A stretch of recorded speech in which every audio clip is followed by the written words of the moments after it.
हम अभी भी ये उम्मीद करते हैं कि अभी आप देखिए 1947 के बाद नेतृत्व तो हमारा कहाँ से आ रहा था। चुनाव लड़ने हमारे बीच में आते थे, आज़ादी के तपे हुए लोग आते थे। जब तक वो जिंदा रहे तब तक इस देश में न कभी भ्रष्टाचार हुआ, न किसी को तकलीफ हुई, सारी परेशानियां हुई। दूसरी पीढ़ी आनी हुई 1970 के बाद, 1970 या 60 के बाद जैसे जैसे हमारे पुराने आज़ादी के आंदोलन के तपे हुए नेता, बोस जी जैसे नेता ख़त्म हुए, उसके बाद जब दूसरी पीढ़ी आई तो दूसरी पीढ़ी कहाँ से आई? नेताओं के घरों से आई, राजघरानों से आई। फिर तीसरी पीढ़ी कहाँ से आई? और राजघरानों से आई। और उसी वजह से 1977 में एक बड़ा आंदोलन खड़ा हुआ और संसद में आम आदमी के बीच से 150 नए सांसद घुस गए वहाँ। लालू यादव, मुलायम सिंह यादव, पासवान जी और ये सब बहुत लोग जले। तो 1970 में हमारा नेतृत्व परिवर्तन हुआ। तो नेतृत्व परिवर्तन के बाद 77 के बाद पूरे सरकार का चरित्र बदला और ज़्यादा जनपरस्त नीतियाँ बननी शुरू हुई।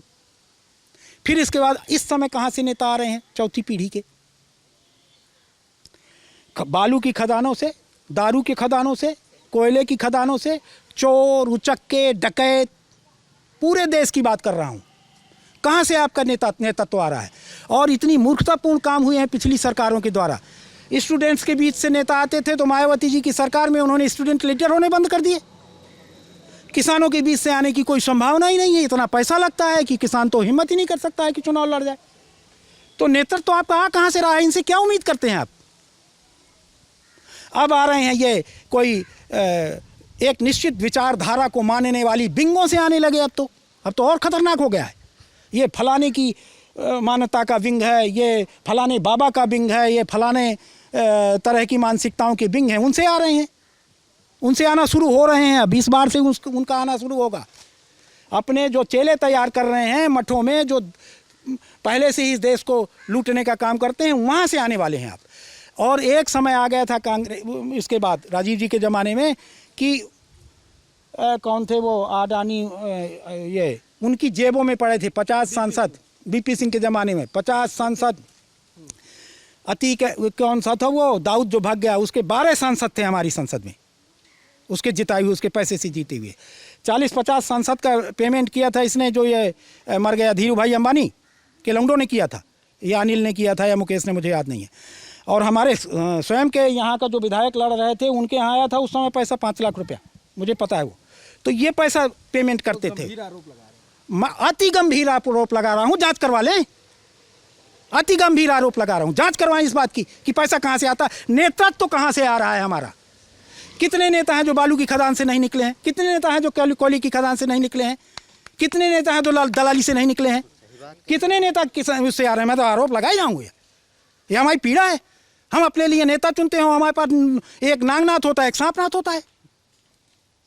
ये मठों से आने चाहिए, नेता तो मठों से आना चाहिए।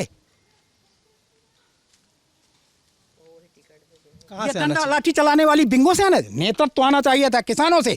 अगर 80% किसान है तो 80% नेतृत्व तो किसानों के हाथ से गुजरना चाहिए, किसानों के यहाँ से आना चाहिए नेतृत्व। और उसकी परिस्थितियां पैदा करना सरकार का काम है कि हमारे किसानों के बीच में नेतृत्व तो कैसा आएगा, उसके लिए अनुकूल परिस्थितियां बनाएं। एक ही चीज़ को निर्धारित कर दें कि जो विधायक बनेगा उसको 5 साल तक प्रधान रहना अनिवार्य है। आने लगेगा गांव से, 1 सेकेंड में हो जाता है। मठों से आपका क्या तात्पर्य था? और देखिए, आपके जो कूटनैतिक प्रश्न हैं उनका जवाब मैंने एक पूरे देश में देखिए ना। आपके मुख्यमंत्री भी एक मठ से हैं। है तो मैं कब कह रहा हूँ कि नहीं है? मैं कह रहा हूँ कि नहीं है क्या? मैं कह रहा हूँ पूरे देश का। हल्की बात मुझसे मत करिए। मैं कह रहा हूँ पूरे देश का नेतृत्व तो देखिए, पूरे देश का आ कहाँ रहा है और हमारा देश कहाँ जा रहा है। मैं तो कहता हूँ प्रधानमंत्री जी के लिए, वो कहाँ से आ रहे हैं? आपका इशारा अपने प्रधानमंत्री जी के ऊपर है, वो कहाँ से आ रहे हैं? 700 किसानों के मरने के बाद भी किसानों को दर्द नहीं उनको सुनाई दिया, वो कहाँ से आ रहे हैं?